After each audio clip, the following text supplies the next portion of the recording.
Hello, it's Paul Bamberg with the introductory video for Class 7 of Math 117. You should watch this before class on September 22nd so that you will understand about call options and how they are fairly priced.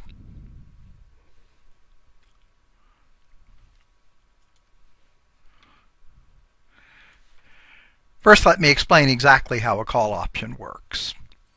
A call option, and technically this is a European call option.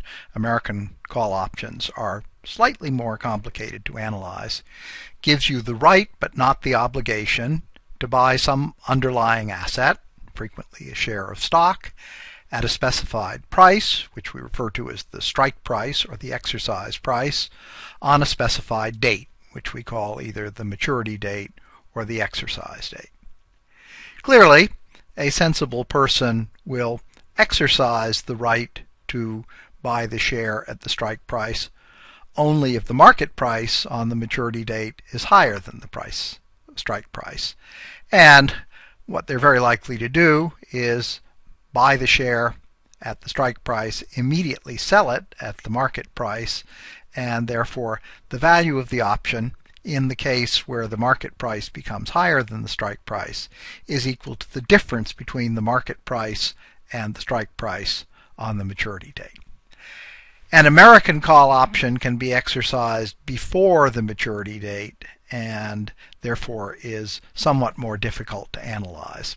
If you want to get into that, take a statistics course or an economics course, not a mathematics course. We're sticking to the simplest case. What about a put option? Well, a European put option is the opposite of a call option in that it gives you the right, but again not the obligation, to sell the underlying asset, probably a share of stock, at the specified strike price on the specified maturity date. Why would you want to do that? Well, it may be that the market price of the stock has gone down. In that case, if the market price on the maturity date is less than the strike price, what you can do is immediately buy the asset at the lower market price and sell it at the strike price. What that tells us is that the value of a put option, in the case where the market price has gone down, is equal to the difference between the strike price and the lower market price on the at the maturity date.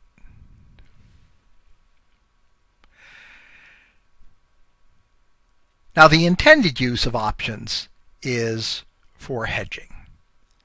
Suppose that you are at risk if the price of the underlying asset goes up. How can you hedge that risk? How can you make another transaction which will counterbalance the effect of a rise in price? And the answer is you could buy a call option, which will be valuable only if the price goes up, or alternatively you could sell a put option, because if you sell a put option and the price of the stock then goes up, the buyer won't want to exercise it, and the amount for which you sell it becomes pure profit for you. So, options are a way of hedging the risk that the price of the underlying asset might go up. Why, might you ask, could that be a risk? Well, you might have sold this stock short. You might have sold shares that you borrowed in hopes that the price would go down. You can buy them back cheaply and provide them to the person who loaned you the shares. Suppose you're at risk if the price of the underlying asset goes down. What can you do? This might be the case if, for example, you own some shares of stock which you are forbidden to sell because you're an employee of the company that issues them, say. You can hedge that risk in one of two ways. Either you can buy a put option. Why? Because put options become pure profit if the price goes down.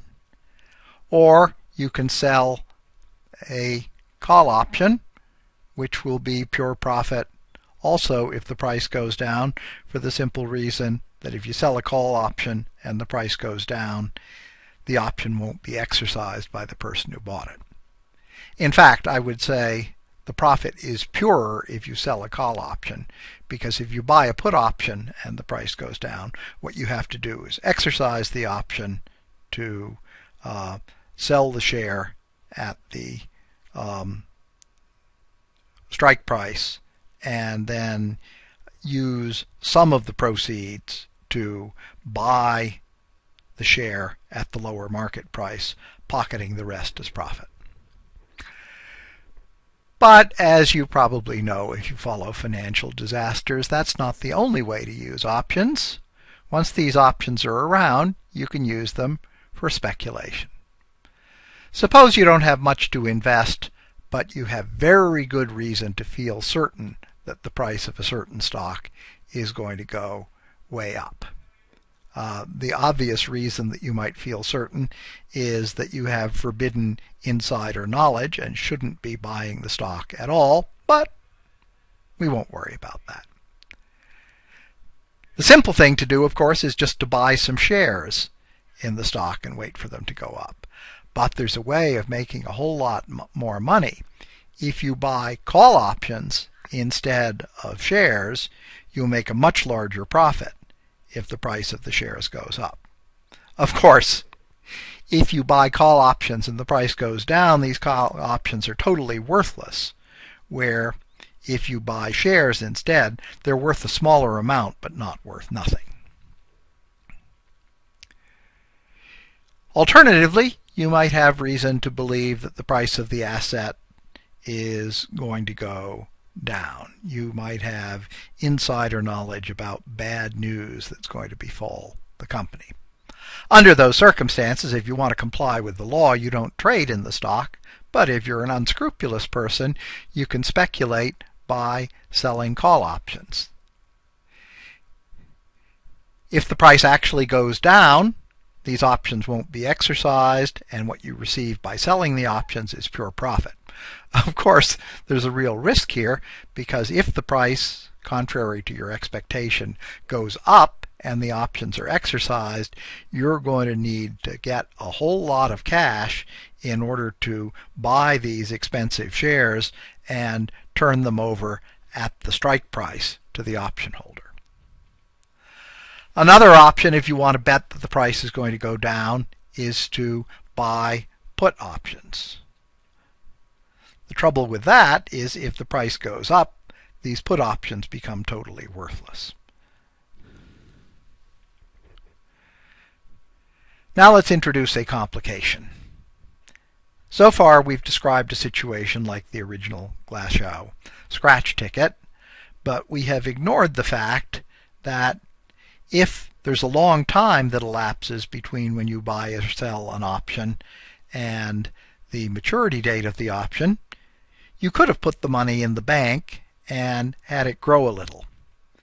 Recently, the value of R has been so small that this isn't very important, but historically, interest rates have been substantial, and this is a factor that has to be taken into account.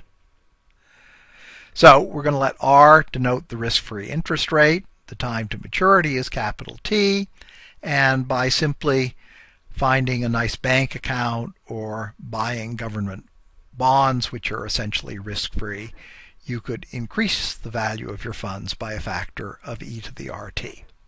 Now there are two ways of taking this into account. Either one is fine, but you've got to pick an approach and stick to it. You either have to compare values on the current date or you have to compare values on the exercise date. So one approach is you can say, instead of paying some price C sub t for the option today, I could alternatively have put that money aside in an account, and then I'd have C sub t times e to the RT to pay on the exercise date. So you could move the current day price of the option forward to the exercise date by multiplying by e to the RT. An alternative and entirely equivalent way of looking at this is to say, I'm hoping to make a profit on the exercise date by selling at a higher price, some multiple u of the price today. I'm hoping to make a profit which is equal to SU minus K, but that profit in the future is a profit that has to be discounted by a factor of e to the minus RT for its value today. Because if I got that smaller amount today, I could put it in a bank account which would cancel out the factor of e to the minus RT. Now we can do fair pricing. This is arguably, from an economics point of view, about the most important calculation in the whole course, because what we're going to see is there are two completely different approaches to fair pricing, one of which mentions probability, the other of which mentions only hedging, and both these forms of analysis agree on the fair price. Let's first do the buyer's point of view. The price today we will denote by capital S. And in our simple model, where there's only one possible higher value and one possible lower value, the price might be a higher price, S times U, where U is greater than 1, and the probability of that being the price on the maturity date is P. The complementary event, where the price is lower, it's S times D, where D is less than 1, has a probability 1 minus P. So the expected price of the asset just before the exercise date is probability P times the higher price SU plus probability 1 minus P times the lower price S times D. When is this price fair? It's fair if it's equal to the balance that you would have in a bank account if you put the amount S into it today instead of spending S on the option. That's e to the RT. So we set SE to the RT equal to the weighted average of the higher and lower prices. We solve for P and discover that P has to equal e to the RT minus D over U minus D. Now the strike price of the option is K. So if the price goes up to SU, you make a profit, SU minus K. The probability that this will happen is P, and then to get the current value of that profit, to convert everything back to today's dollars, we have to multiply by e to the minus RT. So the fair price from the buyer's point of view is the product of three terms. The future profit, SU minus K, times the probability that that profit will be realized, times e to the minus RT to convert to today's dollars. If I plug in the value for little p, I get the product of three terms, and with a little bit of rearranging, multiplying the e to the minus RT through and putting u minus d under the first term, I get the formula for the fair price according to the buyer. SU minus K over U minus D times 1 minus e to the minus RTD. It would be nice if it were easy to look at this formula and say, that's obviously correct, but you have to go through the analysis at the top of the page in order to get this result. Now let's look at the situation from the seller's point of view. The seller sells the option and receives an amount F sub S, which is a fair price. And she's now at risk if the price goes up and the option gets exercised. So what she does is to buy a certain amount of the underlying asset. She buys delta shares. These days it's easy to deal in fractional shares. So she buys S delta shares. What determines the value of delta? She wants her loss, which will offset the fair price, to be independent of whether the price goes up or the price goes down. So let's look at the two cases. If the price goes up, she's bought delta shares, and the value of a share has gone up from S to SU. But she then has to pay the difference between the market value SU on the maturity date and the strike price K. If the price goes down, she's fine with the call option that she sold. It won't be exercised, but she bought delta shares, and she loses a certain amount because the price has gone down from S to S times D. This is a perfect hedge if the amount that she loses if the price goes down is equal to the amount she loses if the price goes up. And by setting those two things equal and doing a little bit of algebra, you can calculate the value, the amount delta of the underlying asset that she should buy. So what makes the price fair? Well, she could take the fair price, she can put it into a bank account until the maturity date, whereupon it will grow by a factor of e to the RT, and the amount to which it has to grow has to compensate her for two things. It has to compensate her for the interest that she pays on the funds that she borrowed in order to buy delta shares, and furthermore, it also has to compensate her for her loss resulting from the option and the shares combined. In other words, the fair price according to the seller multiplied by e to the RT, so we're talking prices on the maturity date, has to be equal to the sum of two terms. It has to be equal to S delta times e to the RT minus 1. That's the interest on the money she borrowed to buy delta shares, plus S delta times 1 minus D. That's the capital gain on the shares. And when you combine those two terms, they combine very simply into S delta times e to the RT minus D.